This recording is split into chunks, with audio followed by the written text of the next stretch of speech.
It's been an exciting time and a lot going on, and I'm just enjoying the ride, man. Awesome, man. New album comes out a week from Friday, I think, right?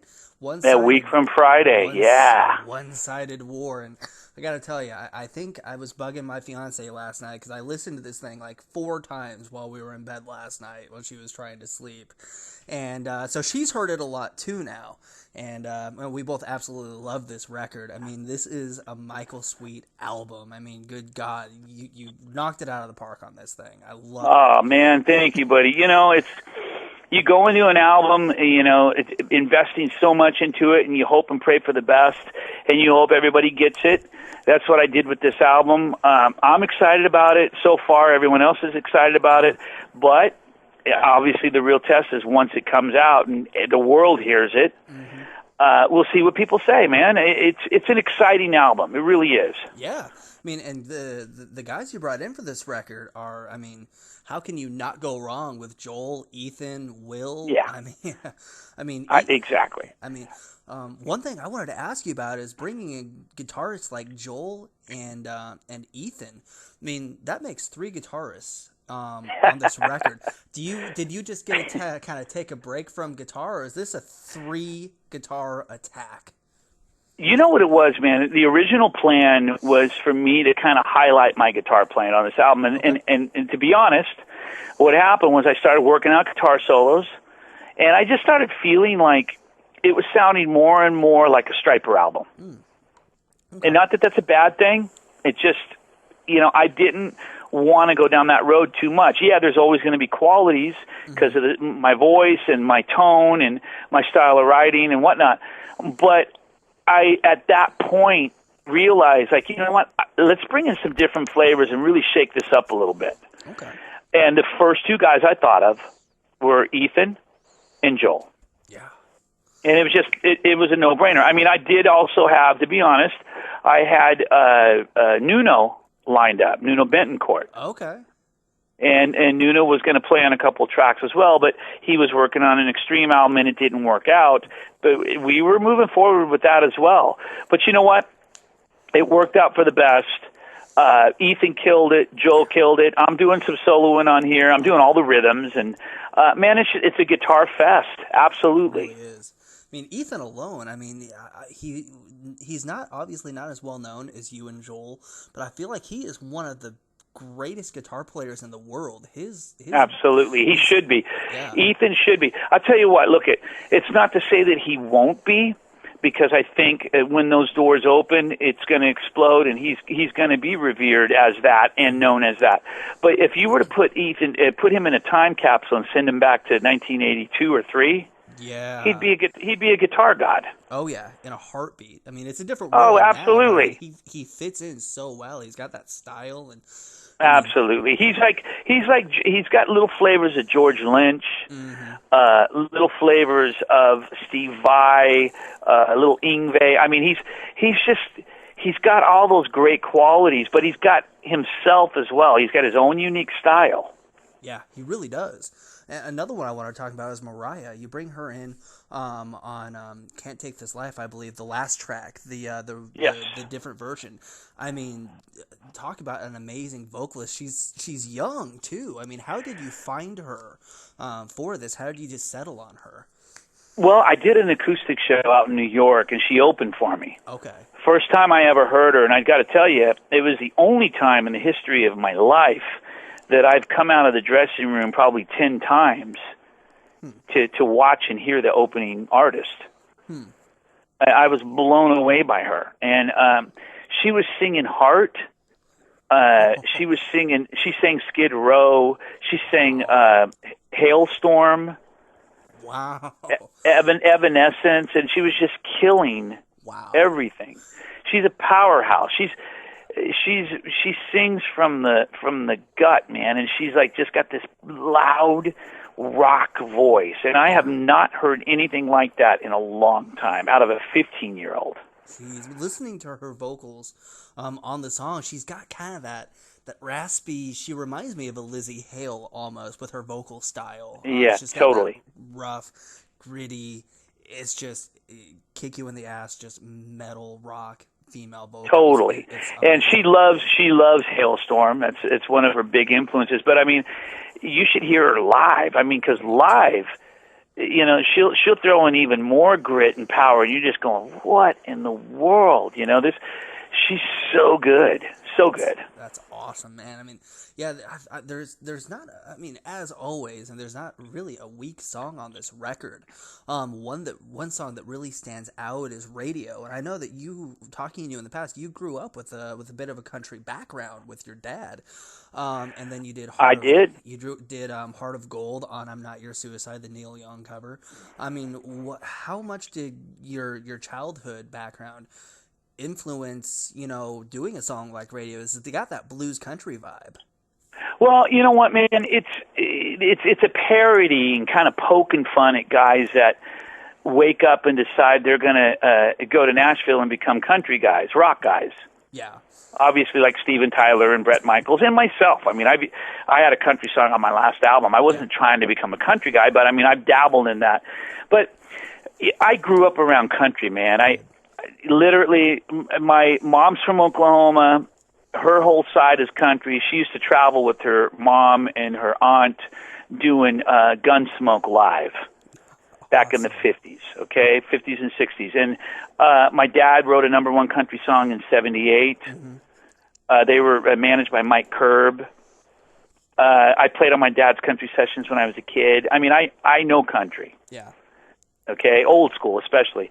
But again, this song is just kind of having a fun little bit of a laugh in the lyric, but especially the video. When you see the video, and it's me trying to convince my rock band, "Hey guys, let's put on cowboy hats and cowboy boots and go to Nashville and write a country song, and we're going to be big."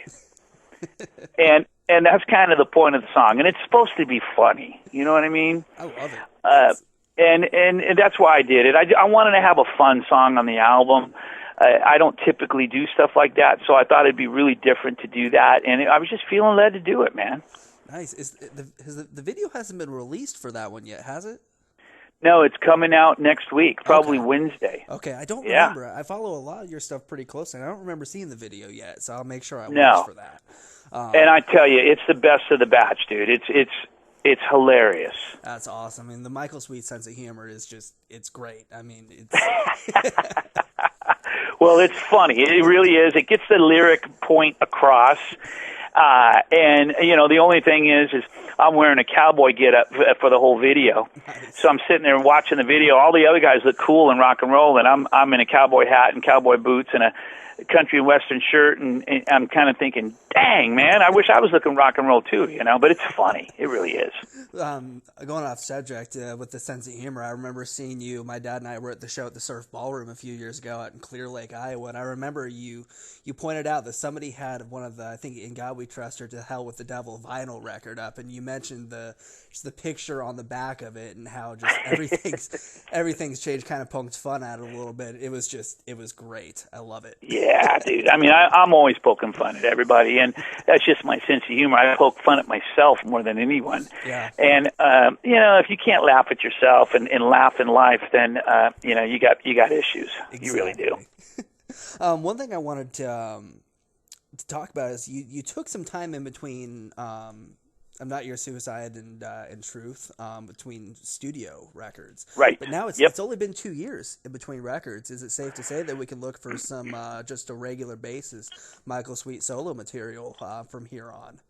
Absolutely, man. I'm working with a few different labels. One of those labels is Frontiers.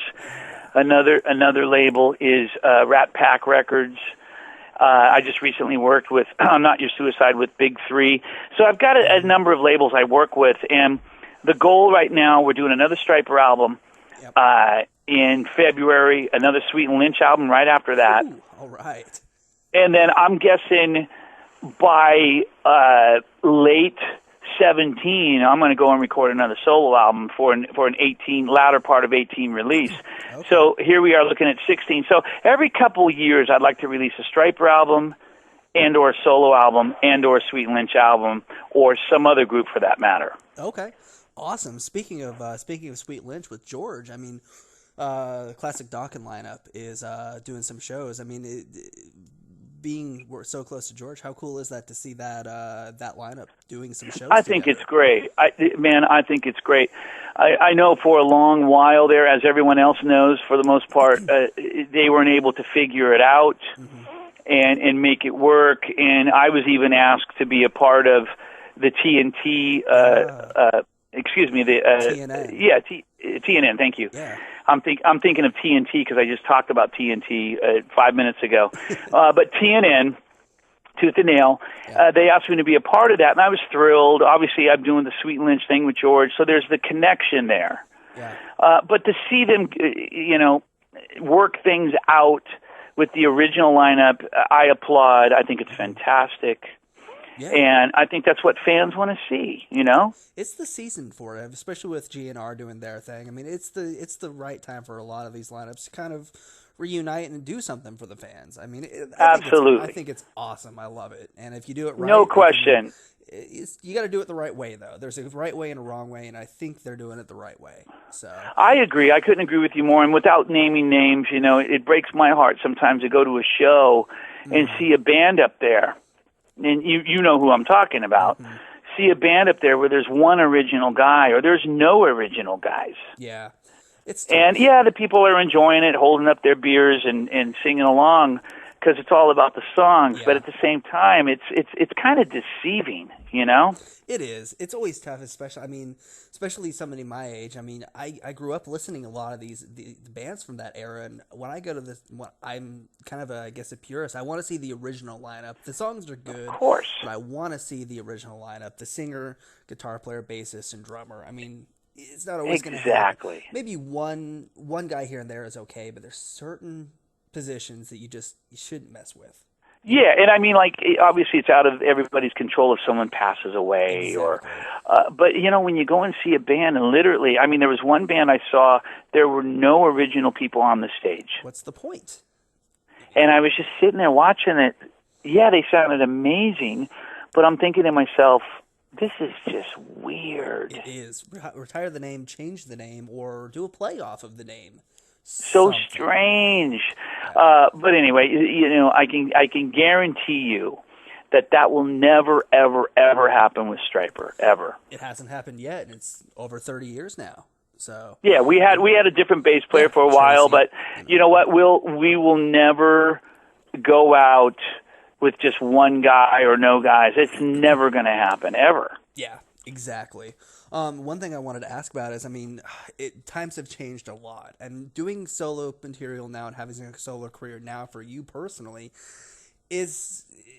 how does it help you as an artist and maybe with Stryper now compared to, say, 94 or 96, 97 with Real or Truth, different eras? Sure. Well, it helps me when I do solo stuff. It kind of clears my palate, clears my brain. I need a little bit of a breather from the Stryper camp sometimes. Yeah. And I'm sure they need a little bit of a breather from me as well. So I think it's healthy for all of us to kind of go our separate ways for 4 months or 6 months or maybe even a year or what have you. I think that's okay. And that's why I do the solo stuff on occasion. And I enjoy doing it. It's an opportunity for me to express myself in different ways that I might not be able to with Stryper. And man, it's a way for me to release and express and experiment and do things that I want to do and love to do, but again, I might not be able to do in the Stryper format.